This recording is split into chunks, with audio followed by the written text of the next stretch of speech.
In Defense of Utilitarianism by John Stuart Mill. In this selection, John Stuart Mill responds to an objection to act utilitarianism known as the doctrine of swine objection.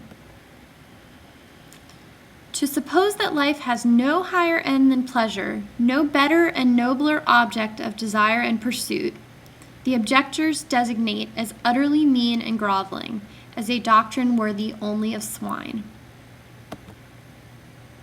In other words, act utilitarianism's theory of moral value, which states that pleasure is the only thing having intrinsic value, implies that the very same thing which makes a human's life good is what also makes a pig's life good, namely pleasure or happiness.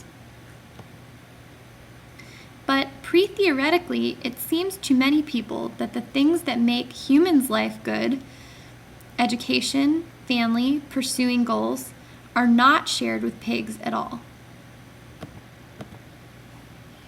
To save act utilitarianism from the doctrine of swine objection, John Stuart Mill changes Bentham's original formulation of the theory, adding a crucial distinction: that between lower and higher pleasures.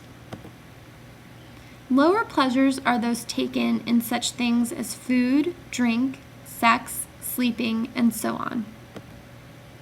Higher pleasures are those taken in such things as art, music, good conversation, literature, and the like. Pigs and other animals may be capable of some or all of the lower pleasures, but they are not capable of experiencing the higher pleasures, which are distinctively human, according to Mill.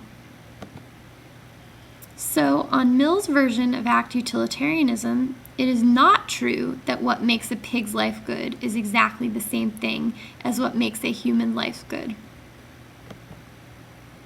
Higher pleasures are mostly what make a human's life good, while a good pig's life can only consist in the lower pleasures. In order to determine which pleasures are the higher pleasures and which are the lower pleasures, Mill proposes a kind of test. Of two pleasures, if there be one to which all or almost all who have experience of both give a decided preference, that is the more desirable pleasure. So, for instance, you might take a poll to see whether more people prefer reading a good book or drinking cheap beer and watching football.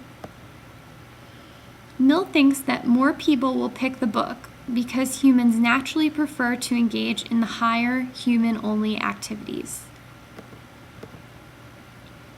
However, you might be concerned that Mill's speculation is false, and that you might find a group of people who vote in favor of the beer and football.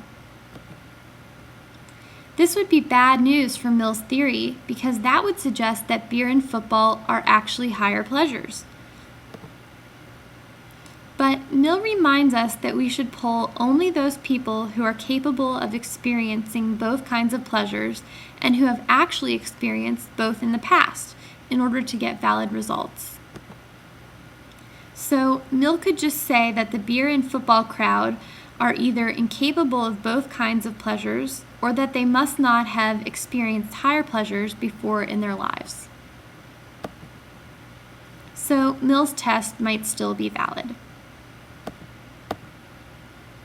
Mill seems to succeed in making act utilitarianism a more plausible moral theory.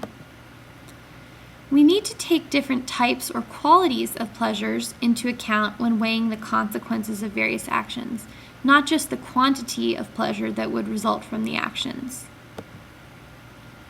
All other things being equal, an act that produces more of the higher pleasures than another act is the morally better choice.